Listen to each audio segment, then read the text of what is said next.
Well, we got here yesterday. We're at Bowness in Windermere. It's the 12th of July. Had to swap pitches, got on one pitch and couldn't get any television reception. And I'm desperate for the television reception to start watching the British Open golf on Thursday. So fortunately, they allowed me to move pitches to a better one. And everything's okay now. So we just walked in Bowness.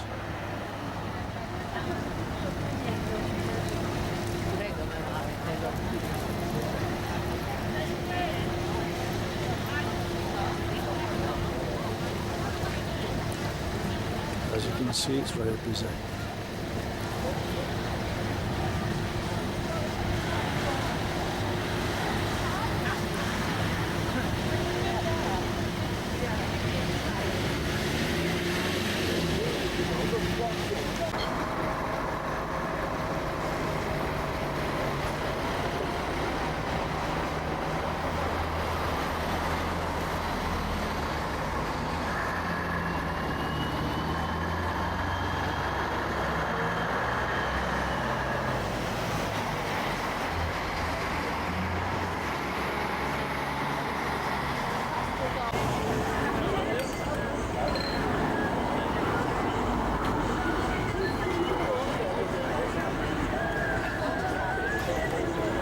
Nice little pub here at Portals as well.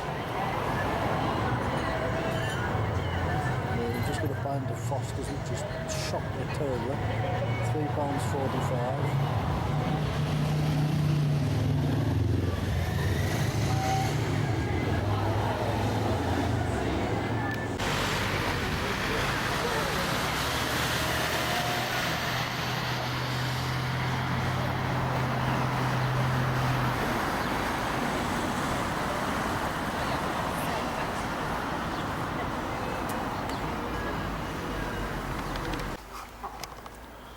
Right, I'll have a little look around the site. This is Braithwaite's Caravan Club site in Bowness.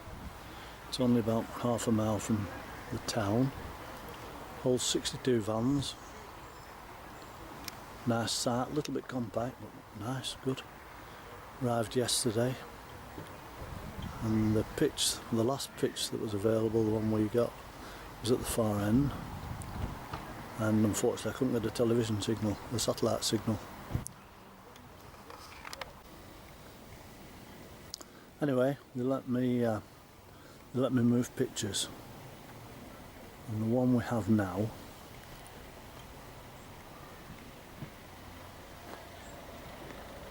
just come around and have a look. Is there, look. So by the time I got everything moved out this morning and settled down here and got the awning up and everything else sorted out, probably about lunchtime. However, to get the telly working, and I'm not a telly addict by any means, just once a year I do like to watch the British Open golf.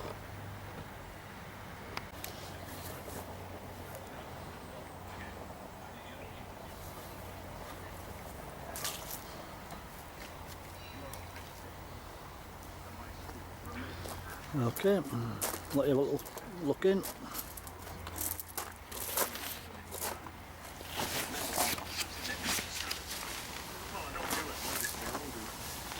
There we go, how's that? Telly working, ready for Thursday, and I am very happy.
Well, there we go, it's 5:30 in the morning on Wednesday.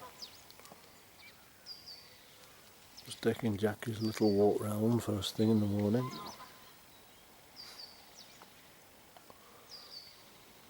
I'll let you see all the rabbits. Hundreds and hundreds of rabbits.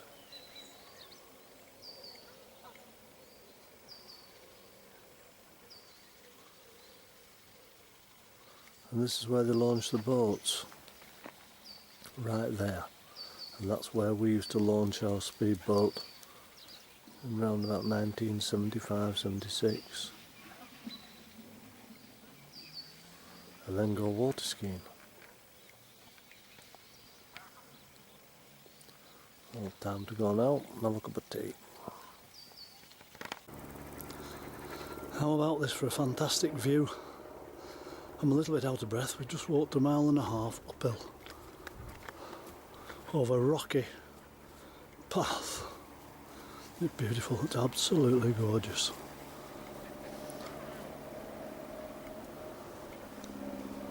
Look at that. So come right round. We still have to go up there yet. And some more. Oh, it's nice. Well, I've got some more stunning views for you. We just reached the top, which is Alcott Town, and now we're descending. Very rocky.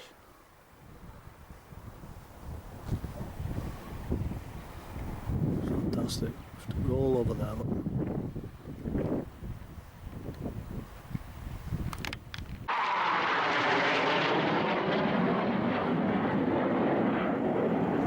Sorry about that low-flying aircraft.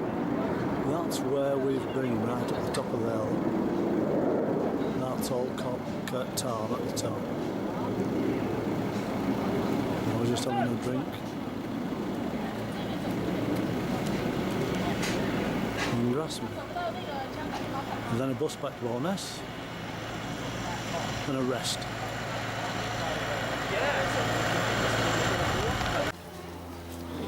Right, a little bit quieter now. We'll leave Grassington behind. We're an open top bus.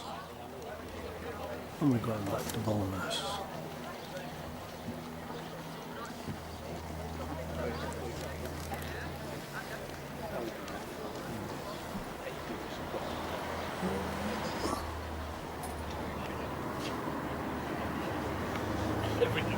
And Jack is having a sleep.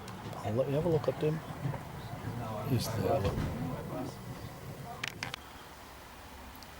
Well, it's now Sunday. It's 20 minutes to 3. I've not done a lot of videoing really this week because the weather's not really been up to it. It's rained for the last 3 days, solid day and night. It's now just found up a bit.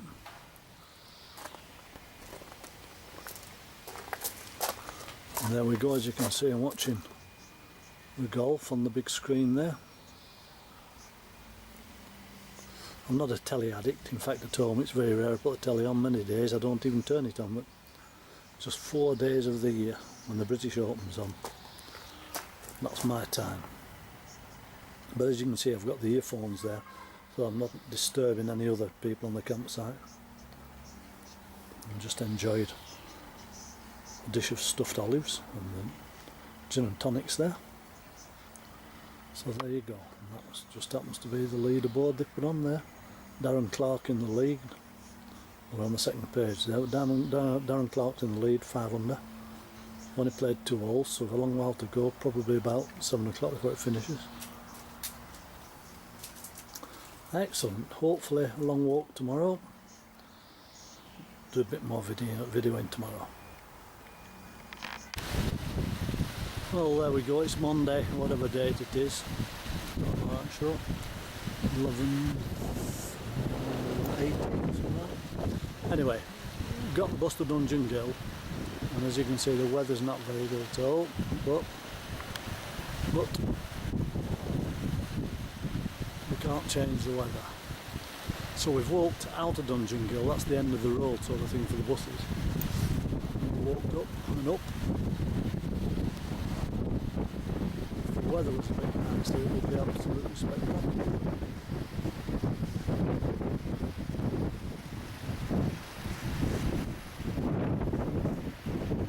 Not to worry. About 6 miles to walk. Hopefully we'll find a pub on the way for a pint.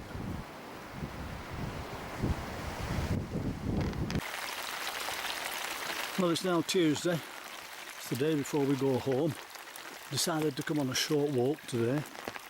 Well, I thought it was going to be a short walk, but we got on the ferry, came over the lake, and then set off walking uphill, and it's difficult. I don't know how far we've walked, probably 2 or 3 miles. But it's so difficult underfoot, as you can see it's all sort of rock strewn. And we're walking in a river at the minute because it's been raining all the time. And the water's running down what would be the pathway. Come on, Jack.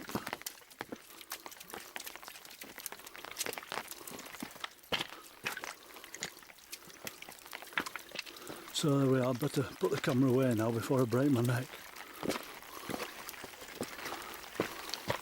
He doesn't bother though.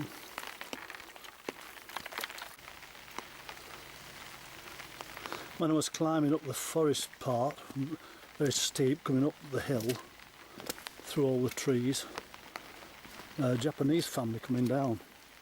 And the gentleman said to me, pointing up, he said, dead hen. I said, oh, it's probably the fox that's killed it. So he looked at me rather strange, yeah. I said, did it have its head bitten off? And he looked at me again, shook his head, and we carried on. When I got a bit further on, I realised what he'd said. He said it's a dead end. So I had a little chuckle to myself.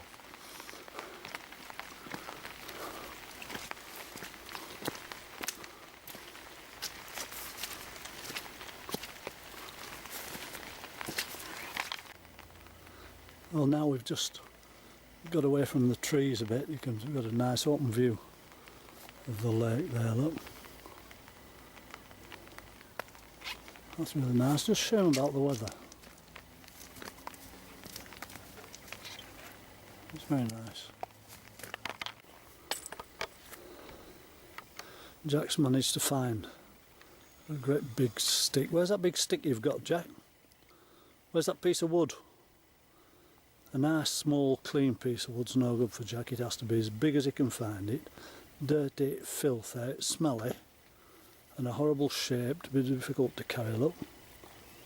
Then he's happy, then he's alright then. Where have you found that? Hey? Come on.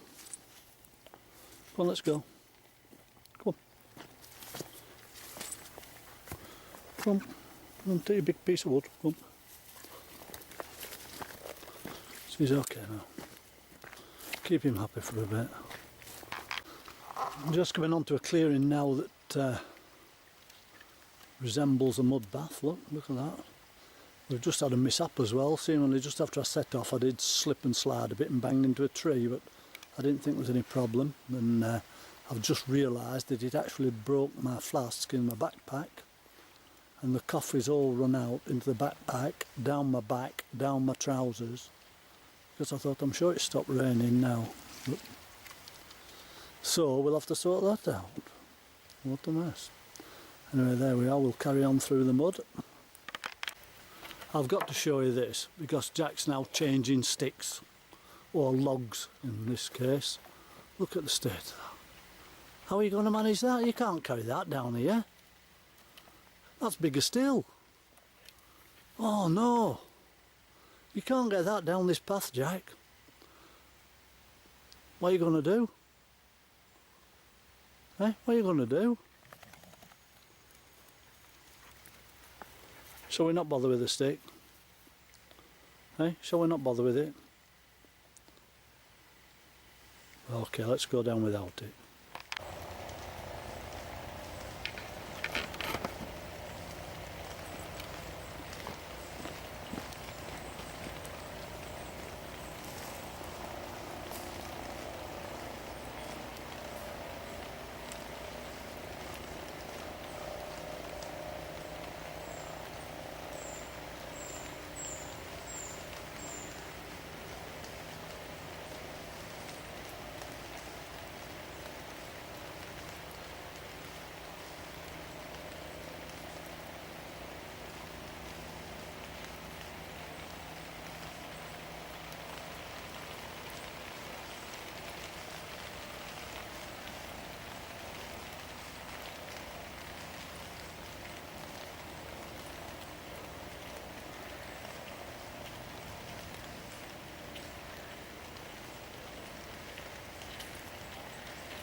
Well, we've walked back now, we've not far to go. That's the ferry there that you can see crossing. We came across on that. By the time it gets across to that side, turns round, comes back, we should be down there ready for it, I hope. We're on the road right next to the lake now. We've walked back about 6.5 miles.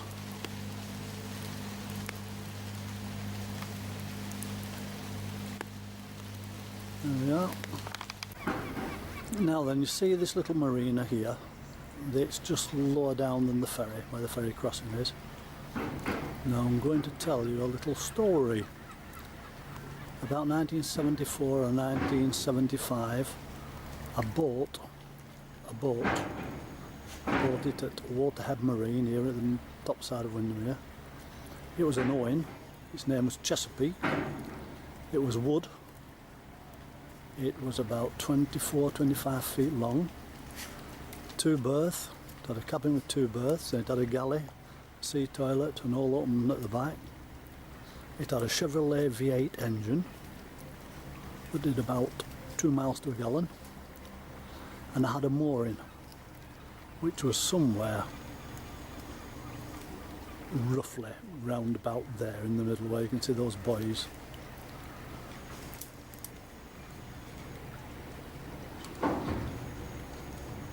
Now its name was Chesapeake, and it was built in Canada, as far as I can make out.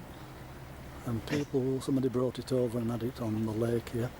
And I bought it, I paid £1,350 for it, together with the mooring. It was probably quite old, but it was good. And it was fast. When you stuck the throttle forward, it lifted up out the water, the bow came out the water, and you could just get it on the plane.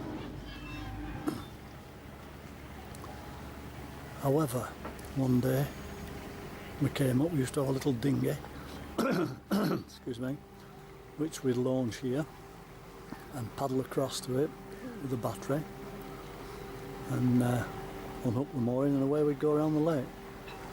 But it did get too expensive. It cost about £15 to go down to the bottom of the lake and up the top and back down to here. And you could buy a lot of petrol in 1974 for £15. So I decided to sell it. And I somehow got in touch with a chap who lived in Waterfoot, don't know who he were, bit of a dodgy character I think, but anyway I showed him some photographs of it, and he agreed to buy it off the photographs and pay me £1,150 for it. And that was it. He never came up.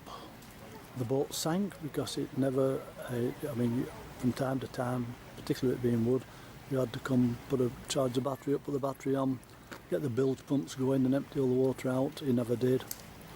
Sometime after he bought it, it sank, and I don't know any more about it. I have no idea what happened. So there you are, that's the story. That's what, about 35, 36 years ago. And I bought a speedboat and we used to come up here water skiing.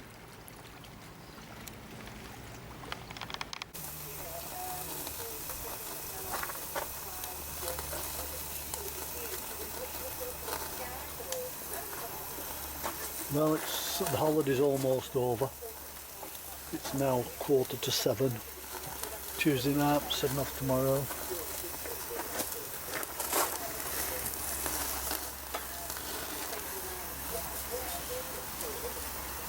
Just celebrating with a glass of wine and a nice sirloin steak.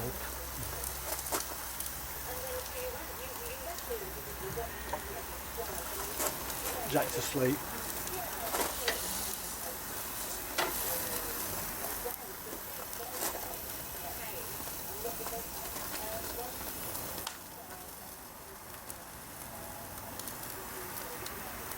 After finishing up full of coffee today, I've had a nice shower.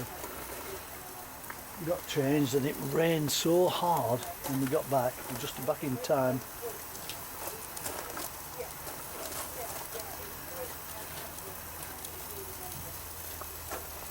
But we'll probably get everything packed up first thing in the morning. Set off probably just before lunchtime, probably about 11:30, something like that. Get back home 1:30, 2 o'clock. May stop for a bit on the way.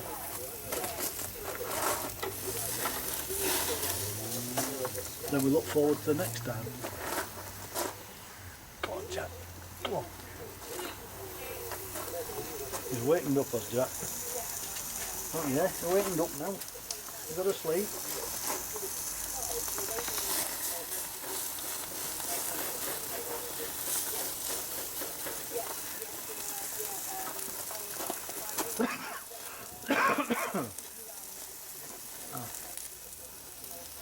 £5.90 sirloin steak is that.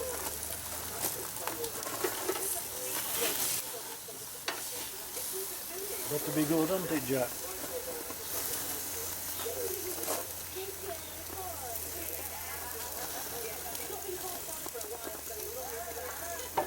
Well, we'll leave you now. Speak again when we get back.